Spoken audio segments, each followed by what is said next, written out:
Maripa, cuando manda el corazón, siempre, siempre manda el amor. Huwag mo masyadong titignan kung gaano pa kalayo yung pupuntahan mo. Basta i-enjoy mo lang yung paglalakad, and then eventually hindi mo na mamalayan nandun ka na pala sa destination mo.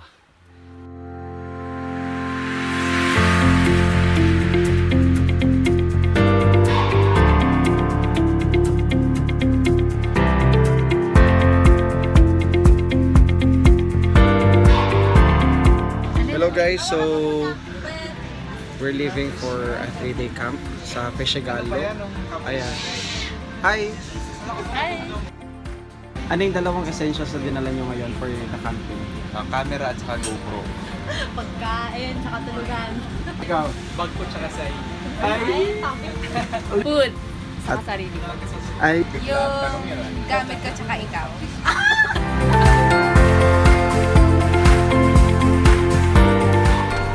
ang hassle lang kapag magka-camping ka, kapag yung bus ay masikip. So ang bulky ng mga gamit mo.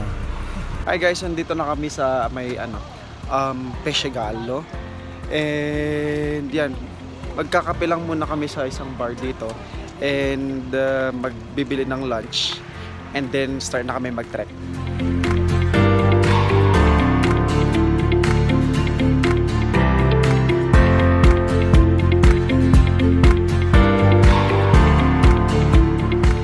Hello guys, so kakasimula lang namin mag-trek pataas.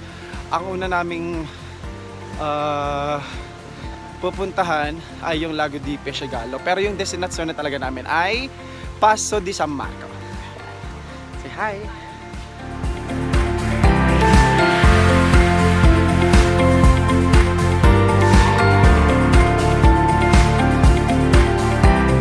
Totoo. Ano sa tingin niyo pinaka-hassle na part ng Campeggio? Ng camping? Ha? Magbuhat ng mabigat. So ano yung pinaka-hassle na part ng camping? Pinaka-hassle yung magsiset ka talaga ng tent para sa akin. Para pala sa mga nanonood na wala pang experience sa pagta-trek or pag-hike. Ang dami kasi nagtatanong sa akin kung paano daw kami hindi na naliligaw. Actually kapag nasa bundok ka, meron kang sinusundan na may mga signages. Like ito. Yan. Ito yung susundan mo para ma-reach mo yung destination mo. So imagine guys, we've been walking for like 20-25 minutes. And then, kita mo yung pawis ko, lagatak na siya kasi super hirap talaga, super bigat ng mga dala namin.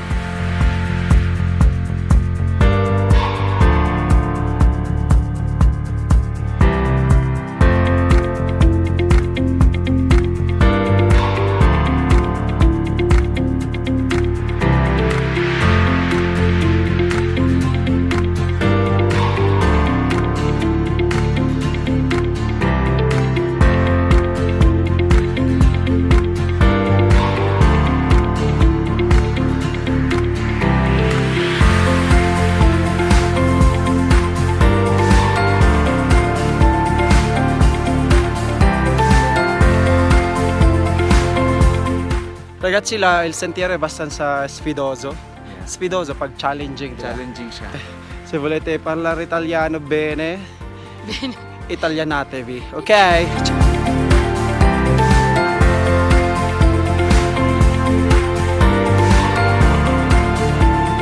Ando na yung mukha ko sa may tent pag Sa may natutulog tolda. na sobrang lamig.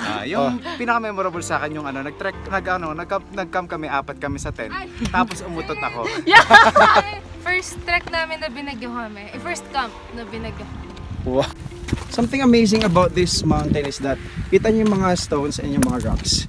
Nagte-tend sila sa color bordo yung mga bato.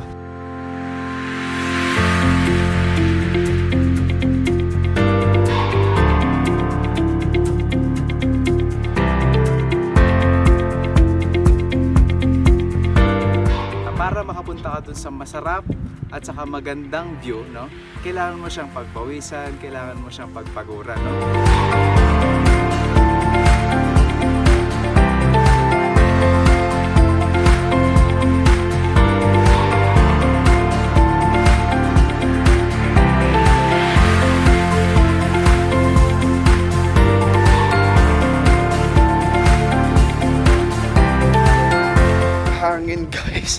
lamig. 26 pera kaya hindi masyadong malamig sa tent mamaya.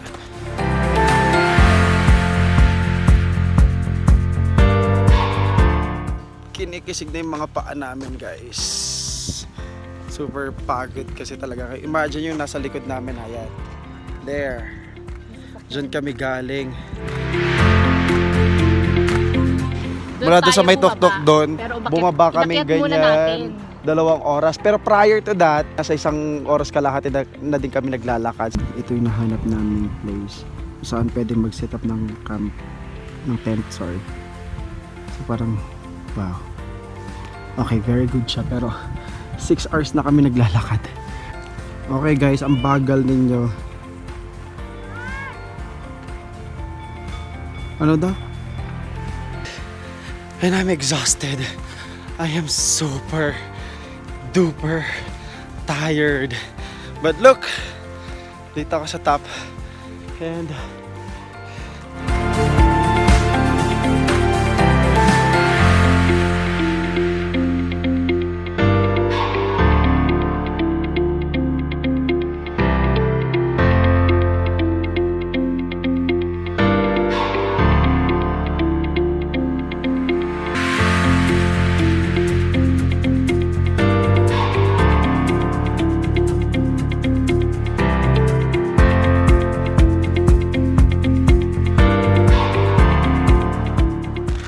right after na naluto namin, actually hindi pa naluto yung kanin.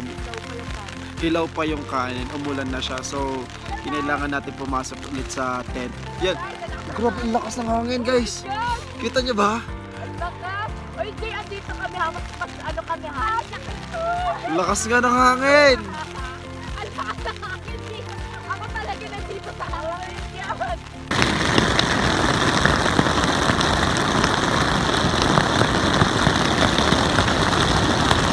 Morning. Ito yung first morning namin dito sa bundok. And guys, grabe yung experience namin nung gabi. Lakas ng ulan, lakas ng...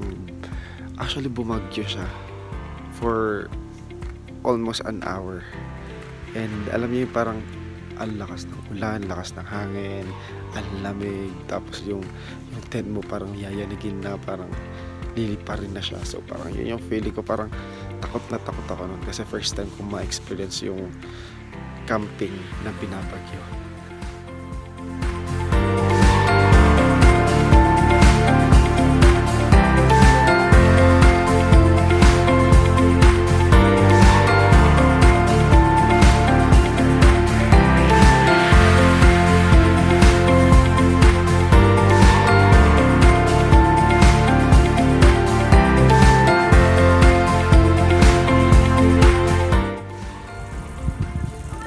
Baka may ahas.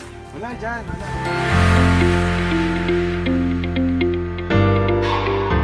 Paano hindi niyo makagabi, Jay? Ano pa yung linya ko? Ano sabi? Anong gagawin natin, guys? Okay, so balak namin maligo mamaya. Naghanap kami ng creek. Siguro yun yung pupuntahan namin, maliliguan yun. Or may falls doon actually. Sorry, yun pala yung falls. Yun yung falls. Or may lake dito. So doon kami maliligo dito. So,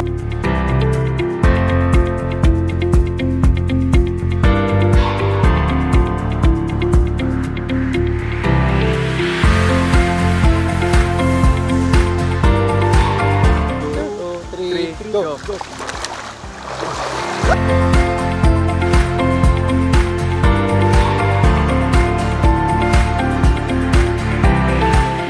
Happy birthday to you. Happy birthday to you. Happy birthday, happy birthday. Happy birthday to you.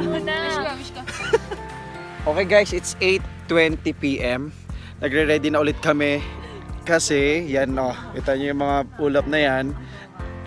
May nagbabanta. Ano yun? May nagbabantang bagyo ulit.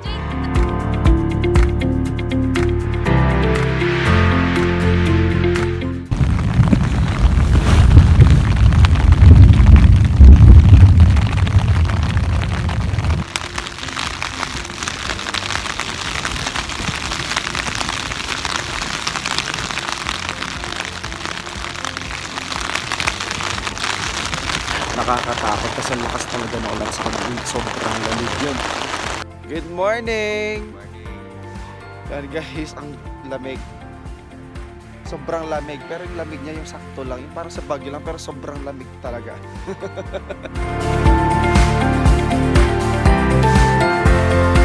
And guys, so dahil hindi na daw kaya ni Marvy, kailangan na niya maglabas ng kanyang sama ng loob. Naghanap siya ng natural toilet.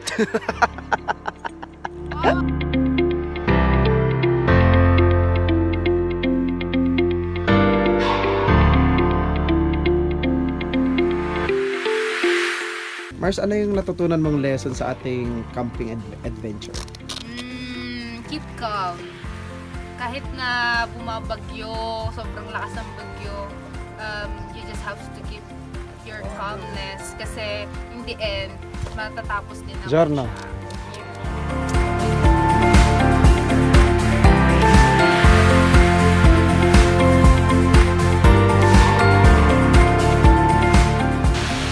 Ano yung natutunan mo sa pag-adventure, Will? Bring only the essentials, guys. Yun lang. Togliete gli zaini, ascoltate me.